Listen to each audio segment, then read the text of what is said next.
Ah, the Game Boy. The brainchild of Nintendo's genius engineer Gunpei Yokoi, it went on to become one of the most successful... Ha! That thing sucks! Hey, I'm trying to shoot a video here! How did you manage to even see on this thing? It's so dark and blurry. Well, we did what we had to. You know they make these things called lamps? Just one speaker? You gotta be kidding me. Yeah, it only does mono sound.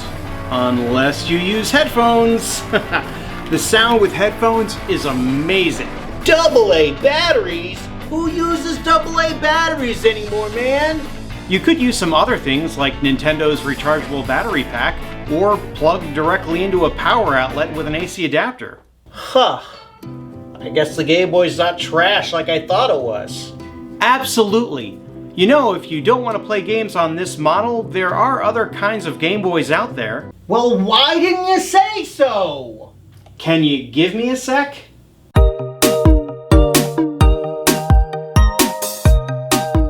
The Game Boy was the first video game system I could call my own. My family got a Nintendo Entertainment System one Christmas when I was about 4, and while I cut my teeth on Super Mario Bros., Duck Hunt, and Mickey Mousecapades, I was blown away by the idea that you could play the same kinds of games anywhere, anytime, even in bed at night after bedtime. Sorry, Mom and Dad. This little guy truly is an important piece of technology history. Your modern smartphone can trace its legacy straight back to the Game Boy, so next time you find yourself standing in line or on a train commute and you have your phone to keep you occupied, thank the Game Boy. This series of hardware retrospective videos will go into the differences of all the Game Boy models released in the US. Yeah, that's right, you heard me. Get out of here, you exclusive little turd! Why do you hate America? Let's get started, shall we? Released in 1989 in Japan and North America, and then in Europe in 1990, the Game Boy was the successor to the Game & Watch, a series of devices which could play a game using pre-drawn LCD elements and also serve as a clock. The Game Boy hardly shares any similarities to the Game & Watch devices. They can both play video games that use Nintendo characters. That's it.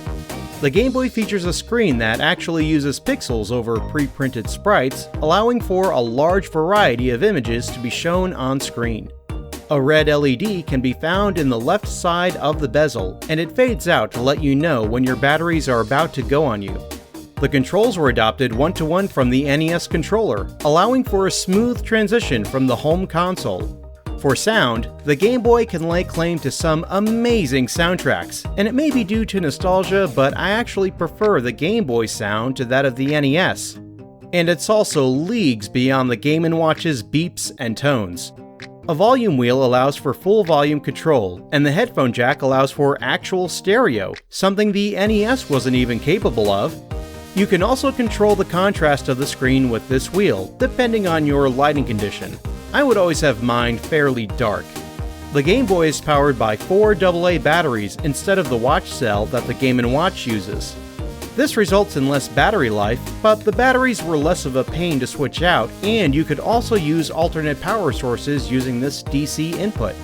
Another advantage over its predecessor was the Game Boy Link cable, which enabled multiplayer if you and a friend each had a system and a game that supported it. Of course, the biggest change to the Game & Watch would have to be the interchangeable game cartridges, which enabled the Game Boy to play a huge library of different games instead of just a single built-in one. However, this doesn't make up for the unforgivable sin of ditching the clock. A redesign came in the form of the Game Boy Pocket, released in 1996. It offered a new screen with multiple improvements over the original Game Boy, as well as a smaller, more compact size. Nintendo also changed the batteries required to 2 AAAs. Game Boy Light? There is no such thing! Seriously, I won't be covering the Game Boy Light because it only officially released in Japan and can be summed up as a slightly larger Game Boy Pocket with a backlight. Besides, it was released in 1998, only a few months before the Game Boy Color, which launched worldwide in 1998. It has a color screen which adds color to all the existing regular Game Boy games, included a new infrared communication port, and had access to a completely new library of Game Boy Color games. These games came in two flavors. Black carts looked very similar to regular gray Game Boy carts, and it was because they could still be played on a regular Game Boy or Game Boy Pocket, as well as the Game Boy Color with an actual full-color palette that the system could offer.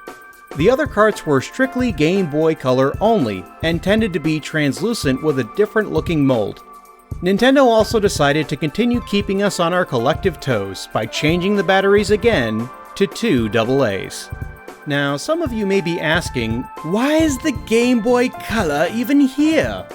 I thought this was its own system and doesn't belong in the same family as those other Game Boys. Well, there is some debate about that. There's a split among gamers about whether or not the Game Boy Color is the successor to the Game Boy or just an upgraded model. The successor argument's main points are the exclusive games on the Game Boy Color, the better spec sheet, and Nintendo themselves confirmed it in a blog titled Iwata Asks Volume 2, Nintendo 3DS. The upgrade argument lists these main points. There are lots of color titles that work on both the Game Boy and Game Boy Color, and the color version is very similar to the DSi and new 3DS models in those respective system families. Since I did end up including the Game Boy Color in this video, I'm pretty sure you can guess where I line up in all this.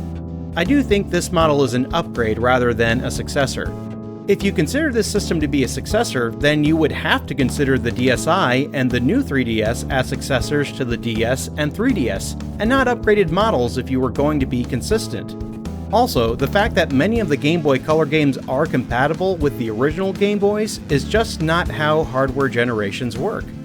The NES could not play any Super NES games, the PlayStation could not play any PlayStation 2 games, and so on. Just like the DSi and new 3DS, the Game Boy Color has access to both a library of its own games as well as a shared library with the older models.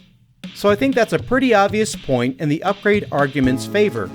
Game Boy Color games also look and sound far too similar to regular Game Boy games. They still belong squarely in the 8-bit handheld generation, despite some Game Boy Color games pulling off some things that were not capable on an original Game Boy. Further to that point, the Super Game Boy does similar things with certain games, and nobody considers that a successor, right? I've also heard the argument that since the Game Boy Color has far more exclusive titles than the DSi and new 3DS systems have, it should be considered its own separate system. But the Game Boy Color only had a 3-year lifespan, which is pathetically short for a successful handheld. So I'd say that the short lifespan cancels out any larger exclusive library argument. And just because Nintendo says something about their own products doesn't make it so. They haven't been very consistent with other matters, after all. In short, the Game Boy Advance was the true successor to the Game Boy line, since no GBA game works on any Game Boy model, including the Game Boy Color. And that concludes part 1 of our look back on the Game Boy family of systems, with a nice little bonus talk of where the Game Boy Color falls into all this. But trust me, we're not done here. Be sure not to miss part 2, where we go hands-on with all 3 of these systems and let you know how they really compare. This is Steven with Level 1 Sword, and I'll see you all then. Hey, thanks for watching. If you want to keep on top of the videos, definitely take a sec to subscribe. I'm also on Twitter, Instagram, and Patreon if you want to follow me across the internet. Level 1 Sword also has a weekly podcast, so give it a listen.